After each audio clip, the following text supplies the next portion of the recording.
বাঙালি রান্নার নৈপুণ্যতায় আপনাদের স্বাগতম। আজকে আপনাদের জন্য নিয়ে এসেছি কালো জিরা দিয়ে শিং মাছ।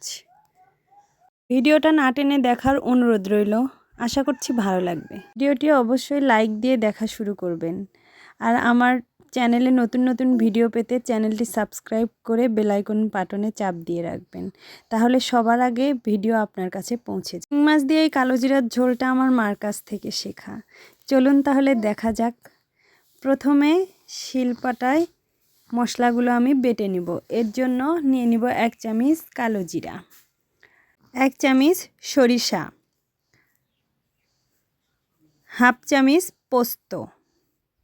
মশলাগুলোকে ভালোভাবে বেটে নিব।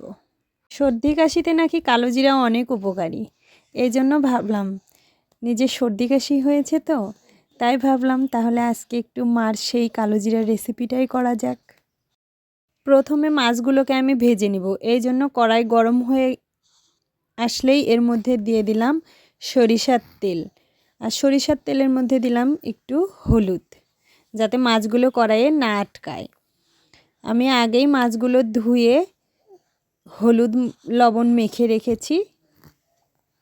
তেলটা গরম হয়ে আসলেই আমি মাছগুলো তেলের মধ্যে দিয়ে ভেজে নিব। তেলের মধ্যে হলুদ দিয়ে শিং মাছ ছাড়লে মাছ যেমন কড়াইয়ে আটকায় না, তেমনই ফোটে না। শিং মাছ কিন্তু অনেক ফোটে, এই জন্য যদি একটু হলুদ দিয়ে নেওয়া যায় তাহলে শিং মাছটা তেমন ফোটে না। 1 পিঠ মাছ হয়ে গেছে, এখন আমি মাছগুলোকে উল্টে নিব। শিং মাছ ভাজতে খুব একটা সময় লাগে না, অল্প সময়ে শিং মাছ ভাজা হয়ে যায়। মাছগুলো ভাজা হয়ে গেছে, আমি এখন মাছগুলোকে উঠিয়ে নেব।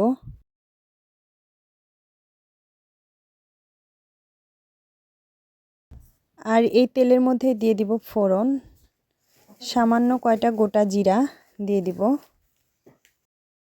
ফোড়নটা লাল লাল হইলে এর মধ্যে দিয়ে দিব কেটে রাখা কাঁচা মরিচ। আমি 5-6টা কাঁচা মরিচ কেটে রেখেছিলাম। দিয়ে দিব তেজপাতা 2টা। এগুলোকে একটু ভেজে নিব। আমি আগেই আলু কেটে রেখেছিলাম, আলুগুলো এর মধ্যে দিয়ে ভেজে নিব। হলুদ মাখিয়ে রেখেছিলাম, হলুদ মাখা আলুগুলো তেলের মধ্যে দিয়ে কিছুক্ষণ ভালো করে ভেজে নিব।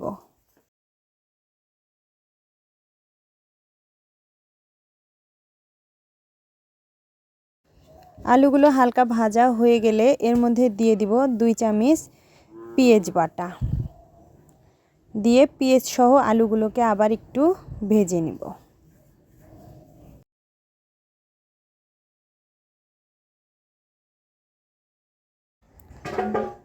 আলুগুলো আমার ভাজা হয়ে গেছে, এখন আমি বেটে রাখা মশলাগুলো দিয়ে দিব।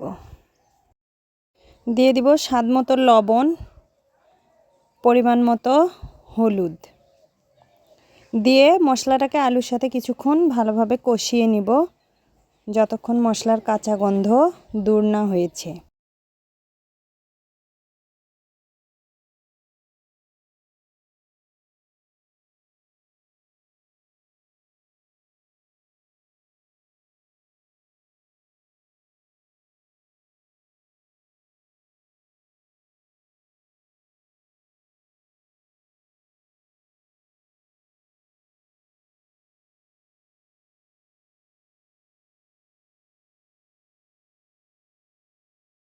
মশলাটা আমার কষানো হয়ে গেছে, এখন আমি এর মধ্যে দিয়ে দিব পরিমাণ মতো জল। যে যতটুকু ঝোল রাখতে চায় সে সেই পরিমাণেই জলটা দিতে পারেন।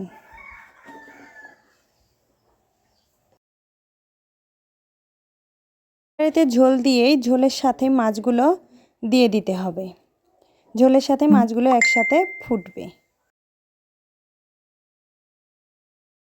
মাছগুলো দিয়ে ঝোলটাকে একটু নেড়েচেড়ে দিতে হবে।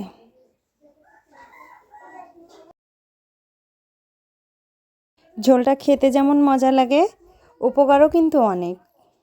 বাড়িতে অবশ্যই ট্রাই করবেন। ভিডিওটা দেখার জন্য ধন্যবাদ সবাইকে।